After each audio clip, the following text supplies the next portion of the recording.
Alright everybody, welcome back. This is the Benjamin. You're watching Let's Play SaGa Frontier. So last time we got to explore Musperryburg, got to have a nice little tete-a-tete with the with the ring lord, as he's called, Virgil. So there's a couple other places that we haven't checked out in the region, so I'm going to be just showing those off to you. So of course we've saw Irpo wasn't much there. Musperryburg, not a big deal either. But here is actually the town of Scrap, which is a pretty cool place. Something definitely worth showing. So, yeah, Scrap is actually one of the more important locations in the game, and I'll show you why. There's two big reasons. So, by the way, first of all, if you talk to this woman right here, she'll actually gyp you out of 100 credits to go back to Kurong, but because you have the region map with blue, you don't need to do that. You can just warp on out of here. So let's explore the town of Scrap, which is actually pretty cool. So actually the first thing I want to show you is down here. There's the junk shop. And the way that this junk shop works is that you can actually, I'll just, I'm not going to go in right now, but what happens is that you pay a certain fee to get, to go into this room over here, because even though if you go there, try to go there right now, he's not going to let you in. But what basically happens is that you go in there and you find what are known as junk items, which could turn out to actually be good ones. And the way that it works is that you can actually sell items to these guys as well, certain items. And the more stuff you sell them, the better the items in the junk shop will be if you decide to buy. Now, there is a specific trick for basically breaking this system and getting nearly unlimited tries in the junk shop, which is something that some people might see as a cheap trick, but it's something that I don't mind using at all because it's a major time saver. But we'll be getting back to the junk shop later on. So that's one of the really important things here.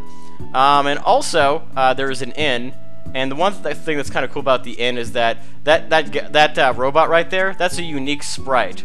So, yeah. Yeah, so that's, he doesn't like you just hanging around, but that's a unique sprite. Now, if you try to go in here, in the office, yeah, they're not going to let you in. Another thing that you will have access to later, same thing if you go up to the factory, which is, yeah, basically this entire place is ruled essentially by a mafia-controlled waste management union. So, anyway, but this place, the pub, is actually quite important after all. And I'll show you exactly why. Because here, you actually get some party members. And look, does that guy look familiar? That's Loot. So say hello to Loot. So yeah, talking to him. A Duel of Destiny. Yeah, and so let's let him join. Alright, so we got Loot in our party now. There's apparently a drunk guy right there. And there's a mech. Yeah, let's take him along. And this, of course, is T260G, so, or T260. So, data on magic. And so he actually is somebody that will join you too, as you can see. So already we got two of the 7 characters, and if you want to pick another one up, that's this guy, Riki, one of the more difficult quests in the game. So we can recruit him as well. So this is a place where you can actually get a lot of party members pretty early on in the game. And of course, this lovely woman over here. Not exactly the best pickup line I've heard. There we go. Alright, so we get to bring her along as well, so perfect. And so as you can see, if you go to the status menu, you already have a full palette of 5 party members. And actually, if you want, I would say about 3 of the 4 of the ones that you've picked up actually could be what you would call your main party. Like, they'd be useful for using in your main party. We'll be talking more about characters and abilities later on. So, yep, pretty cool stuff. Yeah, and that guy doesn't help you out, unfortunately. So anyway, we went to Scrap, we got a few more things. Let's actually go back to Kurong. I'll meet you there in just a second to go to some of the other places you can explore. Alright, here we go. Only a few more places left, so got through Scrap, of course. So let's check out the town of Owmi, because that place sounds legitimate. Now actually Owmi is pretty cool as well. There's some pretty nifty stuff here. Definitely one of the more important places, especially in Acelus's quest, so that's kind of nice. So yeah, every time you enter here, you get this nice little slide of what the town looks like. So yeah, there are some people hanging around. Yep. Beautiful lady, okay. Yeah, the music's kind of nice too. It's much more endearing. Okay, that guy's obviously talking to the river. What's this kid up to? Yeah, I've heard of mermaids. You don't look like one though. And this lady right here. Ah, the Lord's Manor. Nobody's there. Are they gonna loot the house then? If nobody's there? If there's some security. And yeah, there's an inn if you want to go to that. But, you know, it's kind of expensive, so not really worth trying out. And of course, this guy's... Yeah, it's kind of a nice lake. This place is it's nicely maintained, unlike Kurong, which looks like it hasn't had anybody there for a while, making sure to take care of things. Ooh, lots of seafood around here. And who are you? All right. Crap like MSG. Yeah, that's funny that they have MSG in this universe. Yeah, so that guy's friendly. All right. Shrimp. I like shrimp too. I have to agree with that woman. That shrimp is pretty fantastic. So let's check out this Lord's Manor just briefly, because this is a place that actually has some pretty cool stuff, and wow, that's a pretty big house. Not bad at all. So there are a couple places that you can explore in this particular manor without putting yourself in harm's way, which is something we don't want to do quite yet. If you're wondering if the Benjinator is ever going to start fighting some battles, don't worry, I will. I'm just trying to show you all the places that you can go without getting yourselves into a battle. Because if you're unprepared, this is a game that can be pretty ruthless. So, yeah, there's a couple places in here. Okay, yeah, this is kind of the sitting room, so there's nothing here. Oh, that's too bad. But there are a couple of other things that you can check out. Like, actually, if you go upstairs to the attic. That is a really fancy stairwell, by the way. Yeah, there's a couple things here. There's a treasure chest. You got the Chris knife and the ghost cannon. Both of which are marginally useful. The Chris knife is not actually a knife. It is an accessory. So, it's a little bit of a misnomer. So anyway, there actually is another thing I do want to show you that's actually in the basement of this place. That's kind of cool. So let's just check out what's going on down there. Alright, there we go. So, the basement has two particular doors once you get down here. And you don't want to go into this one quite yet, because that leads to a place with a ton of monsters. But later on, that's definitely a place to check out some good stuff. Alright, we got a rubber suit. And a max cure, which is pretty cool. And this place, of course, looks like a sex dungeon, so that's kind of spiffy. Anyway, so I'll meet you actually back at the port of Owmi, because there is one more thing I do want to show you. Alright, so here we are. So if you actually talk to this guy, he'll ask you to either go back to Kurong or Nelson. You know, if you try other, he's going to say that you have to transfer Kurong. But Nelson, this is a place that's only accessible from Owmi. And yeah, we're riding on a pirate ship through the vortexes of the sky. It's playing really fun music. You'll see more of that in actually a different quest. And so here's, of course, the region of Nelson. It's really small. It kind of looks like you can access a lot of places, but there's only really two buildings you can go into. There's this one right here. This lady sells you... Yeah, look at that, some Warlord armor, which is actually one of the best things that you can wear in the game. And, of course, a Zero Sword.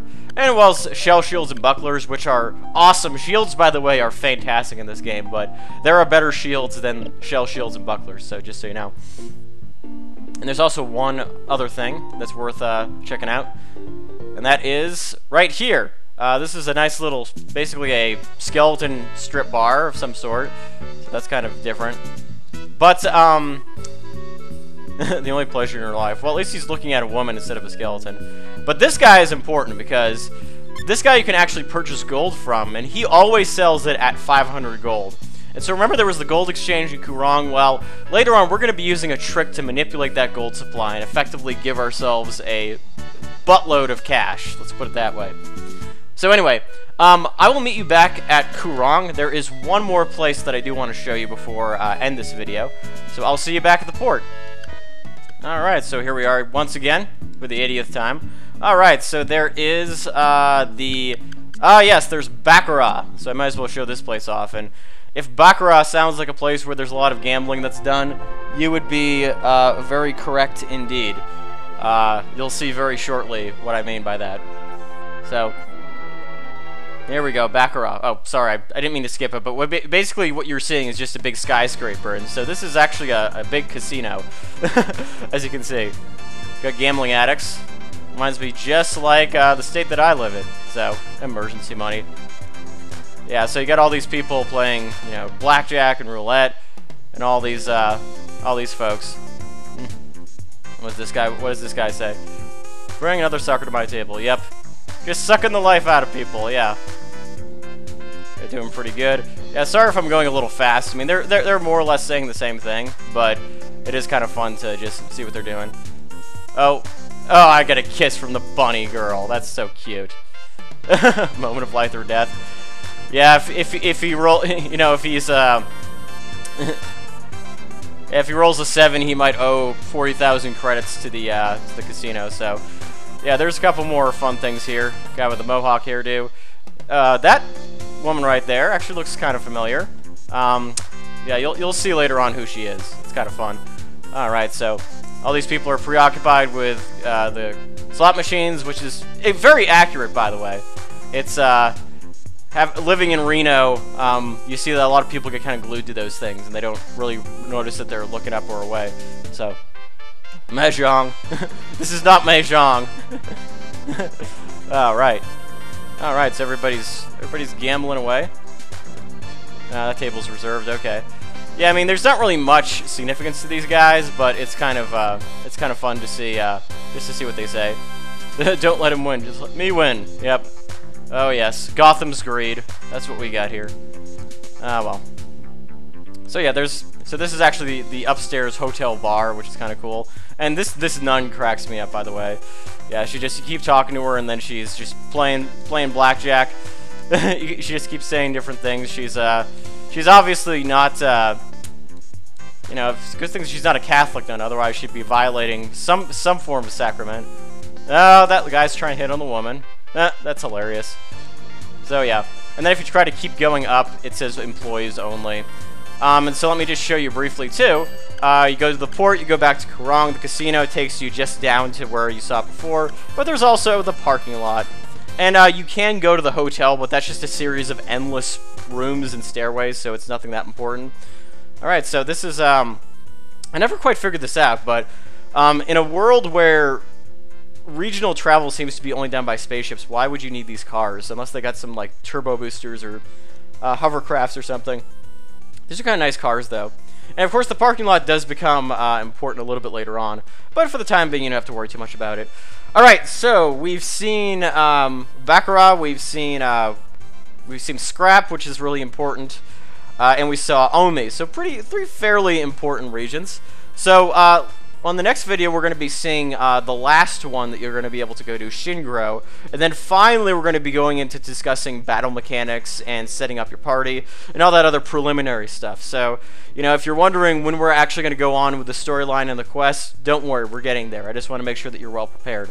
So, thank you guys for watching. Let's play SaGa Frontier with the Benjinator, and we'll continue with Blue's quests next time.